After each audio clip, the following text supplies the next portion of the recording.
The band pull apart is the perfect exercise to help prevent and fix bad posture resulting from heavy breasts and belly in pregnancy, and later from breastfeeding and long hours holding the baby.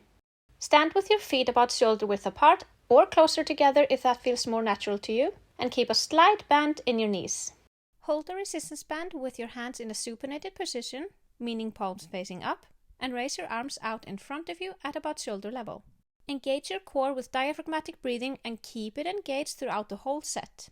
Then slowly pull the band apart as far as you can, depending on how firm the resistance band is, but preferably all the way out so that the band touches your chest.